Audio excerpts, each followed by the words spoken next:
Hey everyone, welcome back. हम जब भी शॉपिंग करते हैं तो आजकल ये पेपर बैग्स आते हैं, तो इन पेपर बैग्स को हम ऐसे ही फेंक देते हैं। लेकिन आप इनको बहुत ही अच्छी तरीके से इनको अपने घर के लिए ऑर्गेनाइज़ करके रख सकते हो। काफ़ी आइडियाज़ मैंने आपके साथ इनको शेयर किया था, तो आज मैं फिर से मेरे पास ये बैग कलेक्ट हो गए, तो सोचा आज फिर इनके ऑर्गेनाइज़र बना लेती हूँ। तो पहले वाले और नए आइडियाज़ को मिलाते हुए सारे आइडियाज़ मैं आपके साथ शेयर कर रही हूँ। तो चलिए हम इनको शुरू करते हैं। इनसे आप क्या क्या यूज़ कर सकते हो। तो सबसे पहले देखिए, ये पेपर बैग लिया है। इस पेपर बैग को आपको कुछ भी नहीं करना, ना ही आपको काटना है, ना ही कुछ और ग्लू की भी यहाँ पर किसी भी ऑर्गेनाइज़र में आपको ज़रूरत नहीं है। तो सबसे पहले आपको यहाँ पर जो ये वाला पोर्शन है, इस पोर्शन को आपको इसको अंदर की तरफ फोल्ड कर देना है। इसको हम अच्छे से बराबर फोल्ड कर लेंगे ताकि पूरी एक अच्छी सी लेयर बन के रेडी हो जाए। और उसके बाद जैसे कॉर्नर्स हैं, उन कॉर्नर्स को इस तरीके से सेट कर देंगे जिससे इसकी शेप अच्छे से शेप आ जाएगी। मैं अंदर से जो इसकी डोरी थी वो कट करना भूल गई थी, तो मैं बाद में इसको ढूंढ रही थी कहाँ रखी, लेकिन बाद में नहीं मिली क्योंकि मैंने इसके ऊपर कपड़े रख दिए थे, तो इस तरीके से वो मुझे मिली नहीं। तो आप यहाँ पर इसको पकड़ने के लिए आप इसको होल्डर भी इसमें बना सकते हो। तो यहाँ पे देखिए हमारा ऑर्गेनाइज़र बन के रेडी हो गया है। अगर हमारा ऑर्गेनाइज़र ये ख़राब भी हो जाता है तो कोई दिक्कत नहीं है, फेंकने में फिर से हम इन पेपर बैग के ऑर्गेनाइज़र बना सकते हैं। उसके बाद देखिए फिर से मैंने ये वाली पेपर बैग में आपको क्या करना है कि यहाँ पर जो साइड की कटिंग है, दोनों साइड से हमें हाफ हाफ साइड में कटिंग कर लेनी है। कुछ इस तरीके से कटिंग करनी है। इस कटिंग वाले पार्ट को हम अंदर की तरफ डाल देंगे। उसके बाद आप चाहो तो वो सारा पार्ट भी आप अंदर जिस तरीके से हमने पहला वाला ऑर्गेनाइज़र बनाया था, आप सेम टू सेम वैसा बना सकते हैं। लेकिन इसको मैंने इसलिए अलग बनाया है ताकि मैं आपको बाद में बताऊंगी कि क्यों मैंने इसको ऊपर वाले पार्ट को नहीं अलग से फोल्ड किया। तो जितनी भी मेरी कैरी बैग थी मैंने इसको इसके अंदर डाल दिया है, जो काफ़ी अच्छे से ऑर्गेनाइज भी हो गई है और कहीं भी हमारी इधर उधर बिखरी हुई नहीं मिलेगी। जब भी हम मुझे कैरी बैग की ज़रूरत होगी हम इस ऑर्गेनाइज़र में से निकाल सकते हैं। तो मेरे किचन में यहाँ पर सिलेंडर के पास देखिए इस तरीके का स्पेस है, तो मैं यहाँ पर इसको ऑर्गेनाइज करके रख दूँगी। और जो ऊपर का पोर्शन था मैंने इसलिए नहीं हटाया है, कहीं अगर एक्स्ट्रा कैरी बैग हो तो मैं इसको यहाँ पर रख सकती हूँ। और अगर मुझे इस तरीके से इसको बंद करके भी रख के इसके ऊपर कोई सामान रखना हो हल्का फुल्का कैरी बैग से रिलेटेड, तो मैं इसमें रख सकती हूँ। और यहाँ पर ऐसे ही साइड में रख दूँगी तो मेरी जो कैरी बैग है वो नीचे गिरेगी नहीं। अब सेम प्रोसेस से ही हम नया ऑर्गेनाइज़र बनाएंगे, लेकिन उसमें हमने हाफ कट किया था, लेकिन अब इसको हम फुल कट कर लेंगे। यानी इस ऑर्गेनाइज़र को हमें इस तरीके से पूरा कट कर लेना है। और कट करने के बाद अब हमें इस तरीके से इसको नीचे की तरफ, आप चाहो तो इसको पेस्ट कर सकते हो, वरना आप इसको नॉर्मली ऐसे ही यूज़ कर सकते हो। तो आपको क्या करना है, जो भी हमारा अलमीरा के अंदर इस तरह का पाइप है आप उसमें डाल लीजिए और डालने के बाद इस तरीके से हैंग कर दीजिए। अगर मेरे तो नीचे यहाँ पर देखिए एक स्लैब है, तो इसका जो नीचे की तरफ जो सारा है वो बना हुआ है। लेकिन अगर आपके पास नहीं है तो ऐसा कुछ सीधा, अगर आपके यूँ ज़्यादा नीचे स्पेस है तो आप यहाँ पर कोई कार्डबोर्ड नीचे की तरफ रख के इसको अच्छा सा सपोर्ट दे सकते हो। तो यहाँ पे देखिए इस तरीके से मैंने ऑर्गेनाइज़ कर दिए हैं। और ये कैरी बैग भी देखिए मैंने इस तरीके से कैरी बैग से ही मैंने ऑर्गेनाइज़र बना रखे हैं, कोई भी मैंने मार्केट से परचेज नहीं किए हैं। ऐसे ही आप चाहो सारे ऑर्गेनाइज़र अपने पाइप के अंदर इस तरीके से डाल के पूरी कैरी बैग वाले ऑर्गेनाइज़र को रेडी कर सकते हो। उसके बाद देखिए मेरे पास इतने बैग नहीं थे कि मैं सारे आइडियाज़ आपको एक साथ बैग के साथ बता सकूं, तो मैंने यहाँ पर देखिए जो ऑनलाइन पेपर वाला ब्राउन पेपर होता है मैंने उसको लिया है। आप चाहो तो सेम ये पेपर बैग जो हमारे पास अभी था उसका आप यूज़ कर सकते हो, लेकिन अभी मैं आपको ऑनलाइन पेपर वाला ही पेपर यूज़ करके बता रही हूँ कि जब भी हमारे पास इस तरीके की एक्स्ट्रा नोटबुक्स होती है, बाकी स्कूल की तो एक जैसे कवर होते ही हैं, तो हम उनमें तो नहीं चढ़ा पाते। लेकिन कुछ ऐसे लोग होते हैं जो जिनके पास कवर वगैरह नहीं होते, तो वो भी इस आइडिया को यूज़ कर सकते हो। और उसके अलावा क्या है कि आप इस तरीके से एक्स्ट्रा कोई भी उनकी रफ़ नोटबुक हो या घर में हमारी डायरी वगैरह हो तो उनको आप कवर करके रख सकते हो।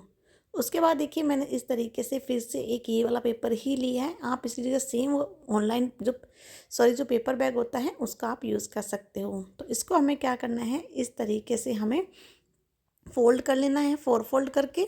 तो मैंने इसको देखिए इस तरीके से 4 फोल्ड कर लिया है। अब हमें यहाँ पर इसको ट्रायंगल शेप देना है और इसको वापस से इस तरफ से फोल्ड कर देना है।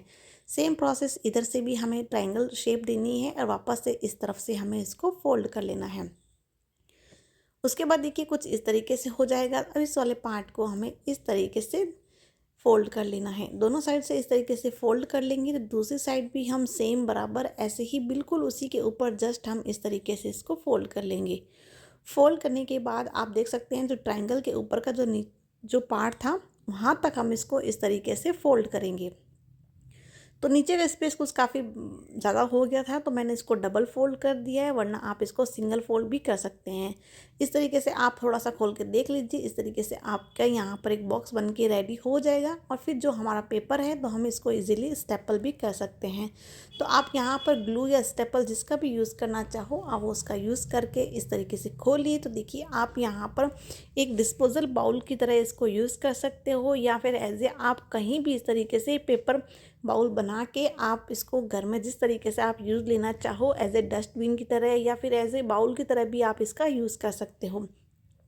तो मैं ऐसे इस तरीके से कहीं जब ट्रैवलिंग करती हूँ तब इस तरीके के पर्स में रख लेती हूँ, तो वहाँ पर भी इस तरीके से हमें डस्टबिन की तरह इसको यूज़ में आ सकता है। घर में भी आप कहीं भी इसको यूज़ कर सकते हो। उसके बाद देखिए मेरे यहाँ पर जैसे ड्रेसिंग एरिया में अभी न्यूज़पेपर लगा रखा है, तो आप न्यूज़पेपर की जगह आप कोई और भी पेपर यूज़ करना चाहो तो इसकी जगह जो हमारे पास अभी जो पेपर बैग थे आप उन पेपर बैग को भी यूज़ कर सकते हो। और अगर आप पेपर बैग की जगह आप कुछ और यूज़ करना चाहो तो वो भी यूज़ कर सकते हो। तो मेरे पास यहाँ पर देखिए जो ऑनलाइन प्लास्टिक पेपर होते हैं मैं वो यूज़ कर रही हूँ। तो यहाँ पर ये प्लास्टिक ऐसे ही हम फेंक देते हैं बाहर, तो इसको आप इस तरीके से यूज़ कर सकते हो। तो ये वाला पोर्शन यहाँ पर इस तरीके से ब्लैक कलर है, तो मैं पहले इसी के साइज़ का इस तरीके से इसको लेके इसके साइज़ का कट कर लूँगी। फिर यहाँ पर कट करने के बाद अब न्यूज़पेपर मेरा ये काफ़ी टाइम से यूज़ कर रही थी तो ये ख़राब हो गया है, तो इस न्यूज़पेपर को हटा के मैं इस तरीके का ये प्लास्टिक जो पेपर है इसका यूज़ कर सकती हूँ। आप यहाँ पर सेम जो हमने पेपर बैग था आप उसका यूज़ कर सकते हो। तो इस तरीके से देखिए देखने में भी काफ़ी अच्छा लगता है और साथ साथ में इसकी क्लीनिंग भी अच्छी हो जाती है कि एक कपड़े से ही अगर इसको हम साफ़ करेंगे तो पूरे अच्छे से क्लीन हो जाएगा। और हमें यहाँ पर अपने फिर इस तरीके से अपने बॉक्स वगैरह जो भी ऑर्गेनाइज़ करना चाहूँ वो आप इस तरीके से इसके अंदर ऑर्गेनाइज़ करके रख सकते हैं।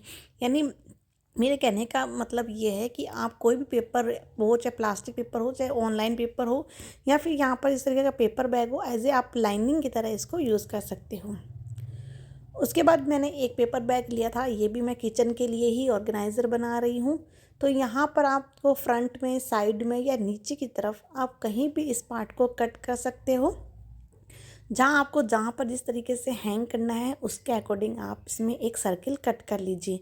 तो मुझे यहाँ पर फ्रंट पार्ट में ही मैं इस तरीके से इसको कट लगा रही हूँ, और कट लगाने के बाद अब मैंने इसको मार्किंग की है पहले, और मार्किंग करने के बाद अब इसको हम कट कर लेंगे। तो पहले थोड़ा सा पार्ट कट करते हुए पूरे इस तरीके से इसको इसी शेप के अंदर मैं इसको कट कर दूँगी। तो इसको मैंने कट कर लिया है। अब कट करने के बाद अब हमें इसको क्या करना है, आपको सिर्फ हैंग करना है और कुछ भी आपको नहीं करना है। अगर आप जितने भी ऑर्गेनाइज़र हैं इनको और अच्छा अट्रैक्टिव लुक देना चाहते हो, आप चाहते हो हमारा पेपर बैग बिल्कुल भी दिखाई ना दे, तो आप वॉलपेपर भी इस पर यूज़ कर सकते हो। देखिए हमारे इस तरीके से किचन में काफ़ी कैरी बैग होती है, तो इस तरीके के आप कैरी बैग को इसमें डाल के रख सकते हो। आप ऊपर की तरफ इस तरीके से डाल लीजिए, और जो हमने यहाँ पर एक राउंड शेप को कट किया है तो वहाँ से आप इसको ईज़िली इस तरीके से निकाल भी सकते हो। तो ऐसे ही चलते हैं अपने नेक्स्ट ऑर्गेनाइज़र की तरफ। तो यहाँ पर देखिए मैंने ये फिर से ब्राउन पेपर ही लिया है, क्योंकि सारे ऑर्गेनाइज़र इतने बैग नहीं होते कि मैं आपको सारे आइडियाज इसी बैग से बता सकूं। तो मैंने यहाँ पर ब्राउन पेपर लिया है जिससे आपको आइडिया हो जाए कि आप इस तरीके से उसको भी यूज़ कर सकते हो। तो मैंने यहाँ पर देखिए इस तरीके से ये शेप दी है, और शेप देने के बाद इसको कट कर लिया है। कट करने के बाद अब हमें यहाँ पर ये जिस तरीके से हम बचपन में फ़ैन बनाते थे जिगजैग एक शेप में, उसी बस तरीके से हमें यहाँ पर भी आज इसको फ़ैन बना लेना है। तो मैं फ्रंट का पार्ट लेते हुए बीच में बिल्कुल सेंटर में इस तरीके से मैं इसको फ़ोल्ड कर लूँगी। तो बिल्कुल बराबर हमें इस तरीके से फ़ोल्ड कर लेना है, और वैसे ही सेम प्रोसेस से एक प्रोसेस हमने यहाँ कंप्लीट कर दिया है, सेम प्रोसेस से दूसरी साइड भी हमें ऐसा ही एक और बना लेना है। तो बिल्कुल अच्छे से बराबर शेप देते हुए हमें यहाँ पर इसको कंप्लीट कर लेना है। आपको जितना छोटा बड़ा बनाना है उसके अकॉर्डिंग आप पेपर को कट कर लीजिए। अब देखिए हमारा फ़ैन बन के रेडी हो गया है। तो बस आज हमारा जो नेक्स्ट स्टेप है वो यही था कि बस इस तरीके का फ़ैन बनाना है, और उसके बाद नीचे से मैंने अच्छे से फिनिशिंग दे दी है। और उसके बाद यहाँ पर मैंने जो ब्रूम स्टिक होती है यानी जो झाड़ू वाली लकड़ी होती है, हम उसको इसके अंदर इस तरीके से स्टिक कर देंगे, जिससे क्या होगा कि हमारा जो हम बना रहे हैं वो अच्छे से यहाँ पर वो स्टैंड हो जाए। तो यहाँ पे देखिए इस तरीके से मैंने ग्लू बीच में स्टिक लगा दी है और साइडों में भी ग्लू लगा दी ताकि ये आपस में पूरा पेस्ट हो जाए। उसके बाद इसको थोड़ा सा सिक्योर करने के लिए मैंने इसको यहाँ पर एक फिर से ब्राउन पट्टी ली है पेपर की, और इसको इस तरीके से यहाँ पर हम इसको बंद कर देंगे, जिससे क्या होगा कि हमारा पूरा पार्ट जो हमने फेविकोल से इसको चिपकाया है वो अच्छे से सिक्योर हो जाए और जल्दी से खुले भी ना। तो इस तरीके से हमने इसको अच्छे से फिनिशिंग दे दी है। और आप देखिए इस तरीके से आपके यहाँ पर प्लांटर बन के बिल्कुल रेडी हो जाएंगे। तो आप इसको चाहो तो इस तरीके से ब्राउन कलर रख के छोड़ सकते हो, या फिर आप चाहो तो इसके ऊपर जिस तरीके से कलर करना चाहो वो भी कर सकते हो। देखिए इसकी शेप कुछ अलग अलग थी, यहाँ पे राउंड था और ये कुछ ऐसा है। तो इस जो ये वाली शेप थी इसको देने के लिए हमने गोल शेप बनाई थी, जिसको हमने यहाँ पर देखिए इस तरीके से। और अगर आप इस तरीके से लंबा कट करेंगे तो आपका जो दूसरा वाला मैंने शेप बनाया है वो वाली शेप कट जाएगी। यानी इन दो शेप से आप अलग अलग बना सकते हो।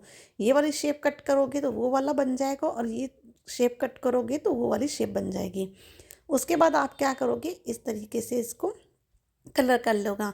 तो वो आप अपने अकॉर्डिंग इसको चाहे कलर कर लीजिए या फिर देखिए ब्राउन रख लीजिए। मैंने यहाँ पर एक लीफ को ब्राउन रखा है, बाकी को कलर कर लिया ताकि आपको लगे ब्राउन कलर कैसा लग रहा है, और साथ साथ में कलरफुल भी आपके सामने है आपको कैसा लग रहा है। अगर मेरे आइडिया अच्छे लगे हो तो प्लीज़ वीडियो को लाइक कर देना। मिलते हैं नेक्स्ट वीडियो में, तब तक के लिए बाय बाय।